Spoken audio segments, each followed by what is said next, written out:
Chapter 16. Alma.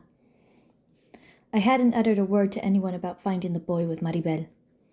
But ever since it happened, I haven't been able to stop thinking about it either. I was suffocating under the weight of it, and I was furious at myself for letting him get to her, for creating an opening just big enough for him to slip through and find her. So finally, just after the new year, I did what I should have done in the beginning. I went to the police. In Mexico, the police were corrupt and often powerless. No one trusted them. But maybe here, I thought, they would be different. The police station was a brick and glass building with an American flag cemented in the ground out front. Inside, it smelled of cleaning solvents. I strode up to a window behind a black counter where a woman in uniform sat, turning the pages of a magazine. Me llamo Alma Rivera, I said when I got to the counter, shouting so she can hear me through the glass. The woman held up one finger, got off her stool, and disappeared into another room. When she came back, a male officer with a chiseled face and a cleft chin accompanied her. He stood behind the glass and said in Spanish, "I'm Officer Mora. Can we help you with something?" I'm Alma Rivera," I shouted again in Spanish. "I can hear you fine. How can we help you?" I took a deep breath. "I'm here about a boy." Officer Mora nodded. I waited for him to invite me behind the glass so we could talk in private, but he simply stood, waiting for me to continue. There was no one else in the lobby, so I went on. "I came home one day, and the boy was with my daughter." "How old is your daughter?" 15. "And the boy?" "He's her age, I think."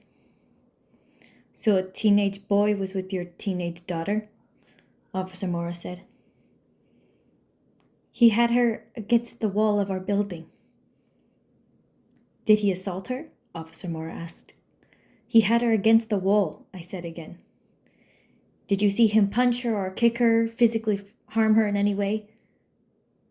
"No, but the only reason he didn't was because I got there." "Did he say something that made you think that?"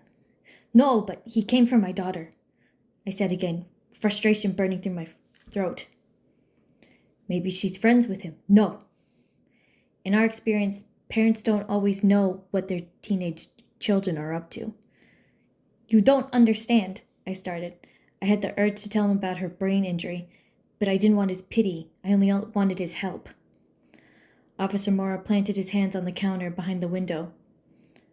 "What I'm hearing is that you came home and found your daughter with a boy her age.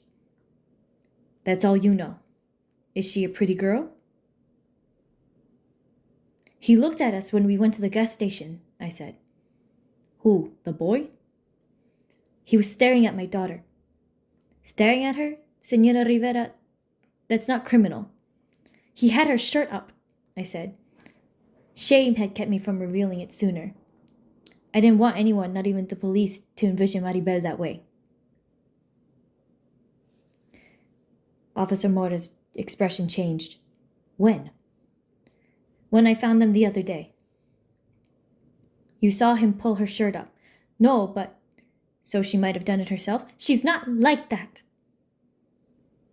Officer Mora rubbed the back of his neck, rolled his head around once, and took a deep breath.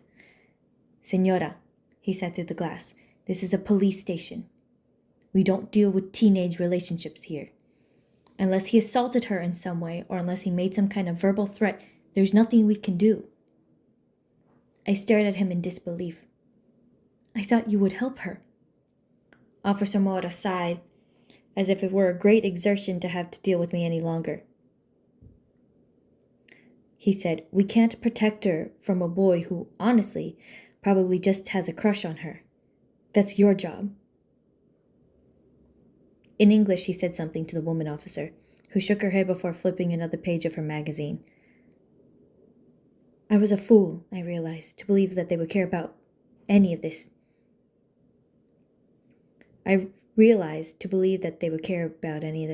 I tightened my lips and straightened my purse strap on my shoulder, with all the righteousness that I could muster. Neither Officer Mora nor the woman seemed to notice. Gracias, I said sarcastically. De nada, Officer Mora said in earnest, as if he believed he had done his job. I should have gone home, but anger roiled in my belly. And after I boarded the bus back to the apartment that day, I was seized by another idea. Vito had said the name of the neighborhood where the boy lived once. Capitol Oaks, was it? If the police were going to help me, I thought, I would go over there myself. I walked up the aisle and tapped the bus driver on the shoulder. In my best English, I said, Capitol Oaks? He nodded and said something I didn't understand, but I waited behind him, hoping when we got to the right stop he would signal for me to get off. As the bus drove on, I pulled my dictionary from my purse and looked up the words I wanted. I hadn't learned them yet in my English class. I had been to a few more since the first time, so I would have to teach them to myself. I looked up dejar, leave, sola, alone. Leave alone. Leave alone, I said in my head. I practiced the words, mouthing them silently, until the driver stopped the bus and fluttered his hand over his shoulder at me. Capitol Oaks, he said. As soon as I got off the bus and turned around, I saw it. A neighborhood that was probably only 2 kilometers from us. A place I must have passed a dozen times and never noticed. Capitol Oaks, with a sign screwed into a low brick wall at the entrance, half covered by weeds. I crossed myself and whispered, Dios me lleve. Then clutched my purse and walked past the sign to the rows and rows of ranch-style houses. The yards were dry and overgrown, and lighted reindeer and inflated snow globes from Christmas still littered some of the front lawns. In Mexico, Arturo had built our house before we married. He had some friends had a dug plot of earth with shovels and pickaxes. For weeks they had poured cement and laid rebar. They had stood in line that stretched from a mile of cinder blocks to the foundation, heaving each block from one man to the next. Arturo, who was the nearest to the house, laid it, until they had laid enough blocks that they rose high enough to call them walls. Into the hollows of one of the cinder blocks, the one center just above the front door, Arturo placed a print of San Martin Caballero, encased in a plastic bag, to bring us luck. Here on the house fronts, the paint was peeling and the porches sagged. Pickup trucks and 2-door cars were parked in the driveways. I could feel like some sort of mist that hung in the air, that I was unwelcome. I walked for 10 minutes, maybe more. There was no sign of the boy nor of anyone, just a chill in the air. An arc of gray sky overhead. This wasn't going to work. There was no one here but me. And how did I think I was going to find him anyway without an address? I was heading back towards the entrance when behind me I heard a sound. I turned, and there, walking down the driveway of a brown clapboard ranch-style house with rusted gutters and a storm door askew on its hinges, I saw him, the boy, dragging a trash can down the cracked driveway. He had seen me, I realized. He'd been watching me wander down the street. He came out here on purpose. The two of us stood maybe 10 meters apart, fixed in place, for a long time.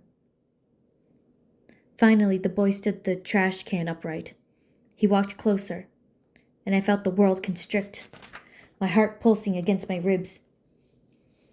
When we were only an arm's length apart, he stopped. I squeezed my hands around the lining of my pockets and whispered, "Leave alone." He stared at me from under the hood of his navy sweatshirt.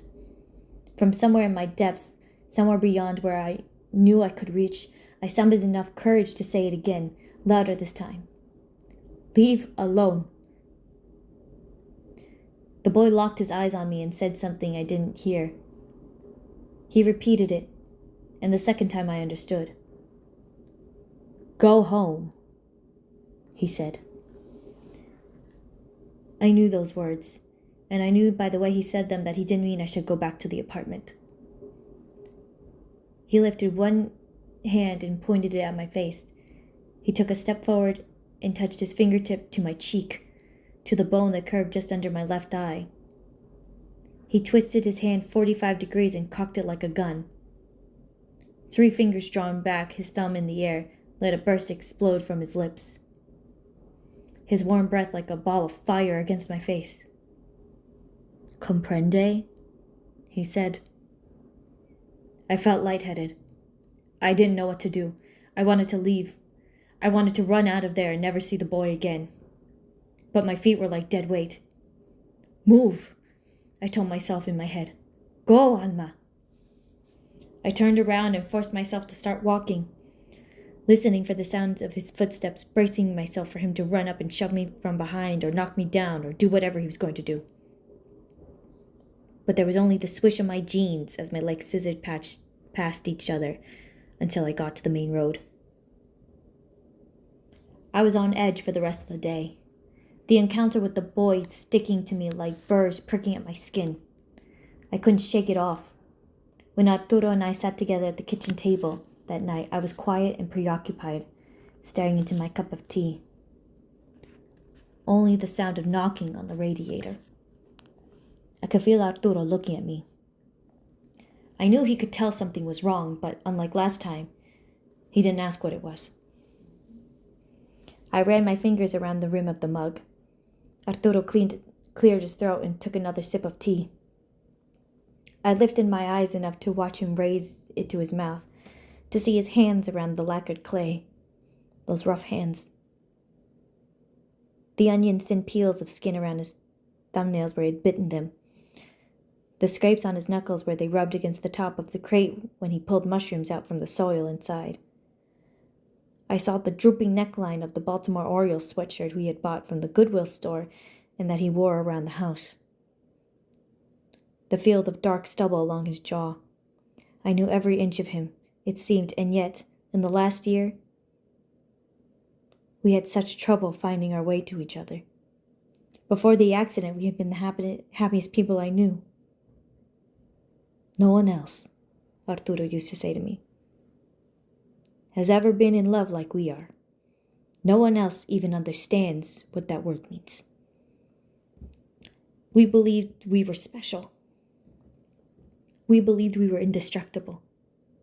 But after that accident, under the gathering clouds of fate, something changed. We still loved each other as much as we ever had, but as if neither of us knew what to do with that love anymore. It was as if our sorrow was so consuming that there was no room for anything else. When we did fall to bed together or in each other's arms, pressing our bodies together, skin to skin, it was out of desperation, a longing to somehow rediscover what was familiar and what was good. But what used to feel like a communion only emphasized our grief, and eventually we had stopped trying altogether. Looking at him now, though, a fire roared up inside of me. I was suddenly tired of feeling bereft, so unmoored by sadness. I wanted to smother that feeling, to clear it from our lives like cobwebs from a dusty corner. I wanted to erase the anguish and the distance, the remorse and the blame, and replace it with something new. I wanted to figure how to grope our way back to each other, even now, even after the day I've had, especially now. I lifted my foot under the table and rubbed it against Arturo's leg. He looked at me, startled. "What?" he asked. I pushed back from the table and walked to him. "What are you doing?" he asked. I put my hand on the back of his neck and leaned down, kissing his skin, breathing in the scent of his hair. "Alma," he said, curling away. I lifted his hand from the mug. "What is all of this?" I asked, touching the frayed skin around his thumbnail. I raised his hand to my lips, closing my mouth around his thumb, waiting to see if he would protest. I sucked each of his fingers one by one while he watched. And then I climbed up top of him. I straddled his lap. "I miss you," I murmured. He put his hands on my hips and pulled me toward him. "I'm here," he said. "Closer," I said. He shimmied me closer and buried his face in my neck. I spread my fingers through his hair, feeling the warmth of his scalp, the faint scratch of his mustache against my skin. And by the time he pushed himself inside of me, I believed that even after everything, even after the accident, and having traveled so far, leaving behind the landscape that we'd woken up to every morning our whole lives, cedar mountains and citrus groves, a blue lake and mango trees, no matter what else happened, we would be fine as long as we had each other.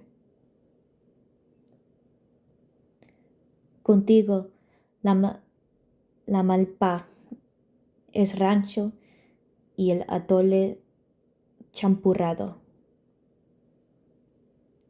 And then the rush.